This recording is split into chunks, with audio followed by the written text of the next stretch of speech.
हाँ, ये क्या है, मेगा ओम मीटर है, मैंने बताया था आपको। इसमें रीडिंग होती है जीरो से लेकर के इनफाइनाइट तक की।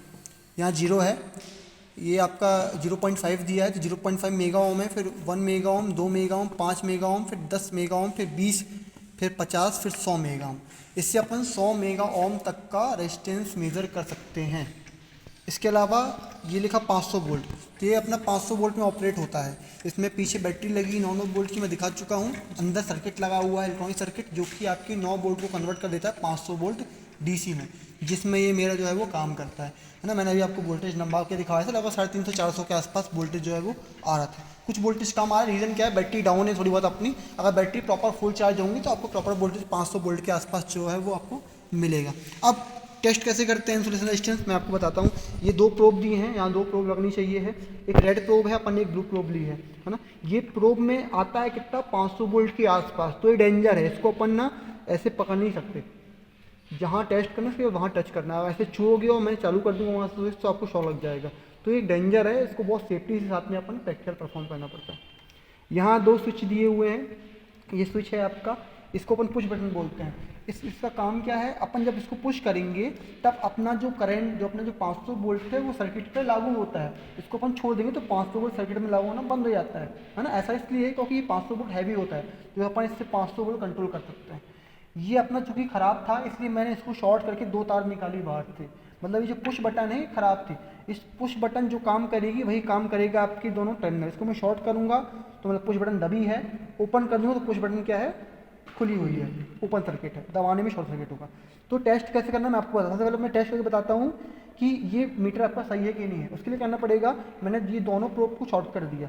क्या किया मैंने, इसको शॉर्ट कर दिया है ना, शॉर्ट कर दिया हूँ। अब सही है। देखो मैंने शॉर्ट किया, जीरो के पास जा रहा है, जीरो के पास जा रहा है ना शॉर्ट करने में। मतलब क्या है, मेरा क्या है, सब ओके है। मीटर मीटर जो है वो ओके चालू है। शॉर्ट करने में जीरो आएगा, ओपन करने में इनफाइनाइट आएगा। अब मैं इसको ओपन करके करूँगा तो कितना आएगा, ये अनंत क्या इनफाइनाइट है, नहीं बढ़ रहा रीडिंग आगे। ठीक है, मतलब जो इसके बीच की जो एयर है उसका रेजिस्टेंस कितना है, 100 कितने 100 मेगा ओम से ज़्यादा है, तभी रीडिंग मेरी इस तरफ है। अब मैं करता हूँ अलग अलग वायर के चेक। जैसे मैंने एक ये वायर ले रहा हूँ मैं, है ना। यहाँ लग लगा हुआ है एल्यूमिनियम का, इसको लग बोलते हैं, फर्स्ट ईयर में था आपके सिलेबस में। और ये इसके ऊपर इंसुलेशन लगा हुआ है। तो अब मैं जो कंडक्टर पार्ट है, जो चालक भाग है, जो सेंटर में वायर डली हुई है मेरी, उस केवल उस वायर से लेकर के जो ऊपर इंसुलेशन है उसका रेजिस्टेंस नाप रहा हूँ मैं कि ये जो रेजिस्टेंस, जो इंसुलेशन है ये ओके है कि नहीं है ना। कैसे चेक करूँगा मैं तार ली, फिर तार पकड़ लो, करंट नहीं आएगा, यहाँ पकड़ लो, कोई दिक्कत नहीं। ठीक है, अब क्या कर रहा हूँ मैं, पीछे वहाँ मत पकड़ना उस छोर में ना। यहाँ कितना आ रहा होगा, मैंने बताया था आपको कितना वोल्ट है, लगभग ये 500 वोल्ट के आसपास है। अब मैं पहले इसको शॉर्ट कर दे रहा हूँ मैं, क्योंकि काम करना मेरे को। कोई शॉर्ट करेगा इसको, इस तरफ आ जाओ बेटा, इसको शॉर्ट करना, हाँ जब बोलूँगा मैं तब। अभी शॉर्ट करो एक बार, ठीक है, मीटर चालू है ना, हाँ ठीक है। अब देखो क्या कर रहा हूँ, पकड़ शॉर्ट कर दे रहा हूँ। एक तार लगाई मैंने चालक चालक भाग में, एक लगाई मैंने यहाँ।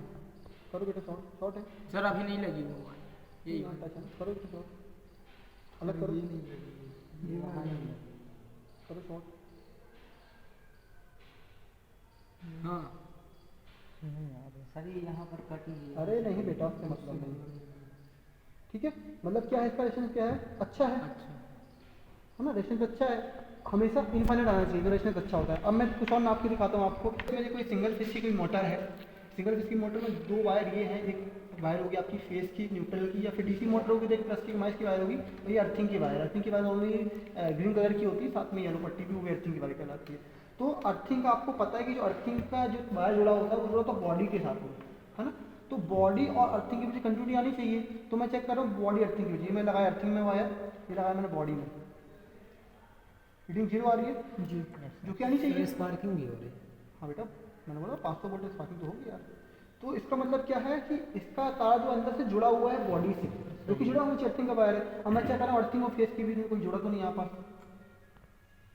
देखो कांटा हिल रहा है, कितना रेजिस्टेंस आ रहा है, 20 मेगा ओम के आसपास। कितना आ रहा है, 20 मेगा ओम, जो कि इनफ है बेटा, अच्छा है, कोई दिक्कत नहीं। 20 मेगा ओम आ रहा है ना, रीडिंग देखो 20 दिख रहा है कांटा बेटा, हाँ देख रहा है सर। अब इसका चेक कर रहा हूँ मैं, इस इन दोनों की रेजिस्टेंस देख रहा हूँ, शॉर्ट है बेटा, मोटर क्या है, शॉर्ट है। अंदर से ये वाली तार जो है वो शॉर्ट है। अब मैं चेक कर रहा हूँ इंसुलेशन चेक कर रहा हूँ मैं इसका, इसके बीच इंसुलेशन चेक कर रहा हूँ, कोई दिक्कत नहीं, यहाँ इंसुलेशन में कोई दिक्कत नहीं, ओके है। अपन ने कहाँ बताया था, यहाँ बताया था ना। तो इस तरीके से अपन क्या करते हैं, इंसुलेशन रेशियो चेक करते हैं।